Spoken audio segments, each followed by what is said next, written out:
Brain on Fire, My Month of Madness is a true story based on a 24-year-old journalist named Susanna Cahalan. It is a story that takes you on a journey of a young woman who faced a rare disease and survived it. Cahalan retells her story with the small fragments of what she remembers along with the statements of brave and loving people who stayed with her through it all. This was a period of her life that was truly unforgettable, she said. This was the start of a dark period of my illness, as I began an existence in purgatory between the real world and a cloudy, fictitious realm made up of hallucinations and paranoia. Through her month of madness, she recalls her father's tears, her mother's perseverance, and her boyfriend's love and support, which has followed her through her rough times. She went to multiple hospital visits and MRI checks. Multiple doctors came and left saying her case was impossible. That is until a doctor named Dr. Suhail Najjar at Northwell Health did something no other doctor had thought of doing. After running a couple of tests, Dr. Najjar asked, "Would you draw a clock for me and fill in all the numbers 1 through 12? Susanna saw her first clue. To her surprise, she wrote all the numbers on the right-hand side of the circle. I had squished all the numbers 1 through 12 onto the right-hand side of the circle. It was a perfect specimen, with the 12 o'clock landing almost exactly where the 6 o'clock should have been. This result gave Susanna and her family the first clue of her illness. Her body may have been fine and normal, however, her right side of the brain was inflamed, Susanna states. This was finally the clue that everyone was searching for. It didn't involve fancy machinery or invasive tests. It only required pen and paper. So what is Susanna's illness? Susanna Cahalan was diagnosed with anti-NMDA receptor autoimmune encephalitis. What is this illness? Since it is an autoimmune disease, it means that the body's immune system is attacking itself. For this disease that Susanna acquired, it involves her immune system attacking the NMDA receptors in her brain.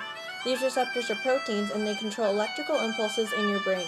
NMDA receptors help with the functioning of judgment, human interaction, perception to reality, the information of retrieval of memories, and the control of autonomic functions. What are the symptoms of anti-NMDA receptor autoimmune encephalitis? Flu-like symptoms. Memory deficits. Instead, every time I watched this DVD, it was as if for the first time my short-term memory had been obliterated. Sleep disorders. Speech dysfunction. Cognitive and behavioral disturbances. Seizures. My arm suddenly whipped out straight in front of me like a mummy as my eyes rolled back and my body stiffened. I was gasping for air. My body continued to stiffen as I inhaled repeatedly with no exhale. Blood and foam began to spurt out of my mouth through clenched teeth.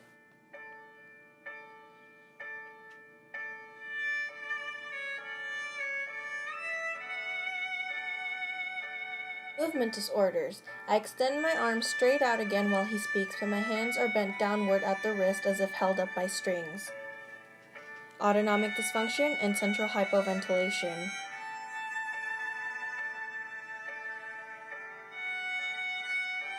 Who is affected?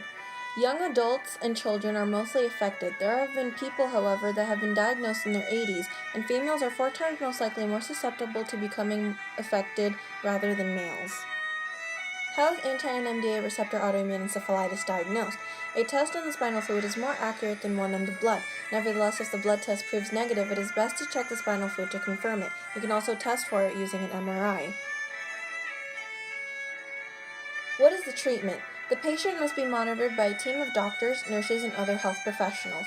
The patients are mostly treated with medications that reduce the levels of antibodies in the blood and spinal fluid.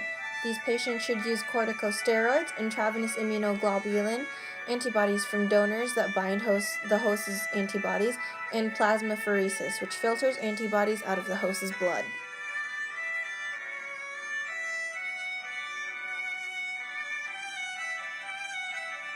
What is the prognosis? This is a serious life-threatening disease. It is a slow recovery due to the fears of relapse and the reappearance of the symptoms. Patients can also die due to cardiac arrest or due to the use of powerful immune system suppressing medications. Not all diagnosed patients live.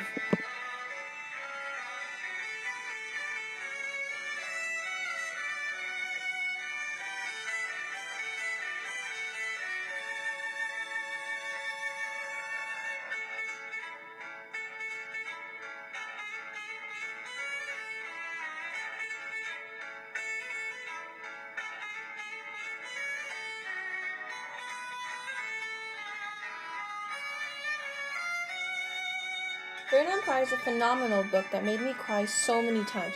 I chose my topics to be about anti-NMDA receptor autoimmune encephalitis because I want to inform people about this disease because it does exist. I decided to provide most of my presentation with quotes because I believe that Susanna, the person herself who had experienced having this disease, was the best possible source or way to portray the horrors of this disease. There were a lot of memorable quotes in the book, but I found two that really stood out from the others.